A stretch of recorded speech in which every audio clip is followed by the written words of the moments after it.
Jackie, you mentioned sustainability as it relates to travel there, but I think it's let's talk about sustainability as our final trend in 2025 and how, again, we've seen that evolving through 2024. I think the biggest surprise to me, actually, when looking at popular content in 2024 was how we did see a decline in searches for um, subjects like the environment and sustainability, which had been slowly climbing over many years. And and we know, through our own research and there's been plenty of coverage in the media around the phenomenon of green hushing and how businesses are choosing not to share their green credentials, which is also possibly why we are seeing less searches for this type of content within our business as well.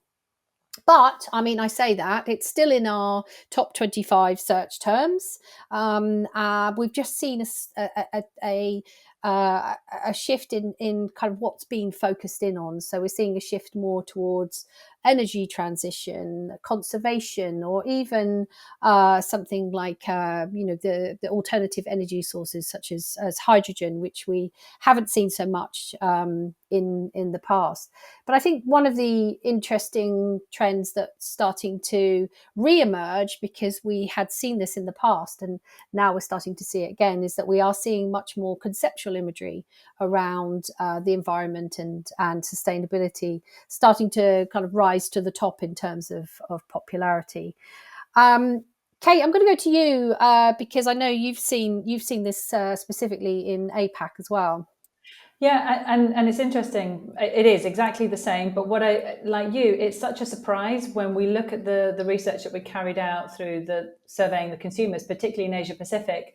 They really care about the climate crisis, but specifically, what are brands and businesses doing around that? They cited it to be the number one existential threat they are most concerned about in Asia Pacific, with over, goodness, I think it was over 72% saying that they have been directly impacted by the climate crisis. And exactly to what you were saying from a global standpoint, Rebecca, we too have seen an increase around more of those abstract, more of those conceptual visuals that I think we're all very familiar with.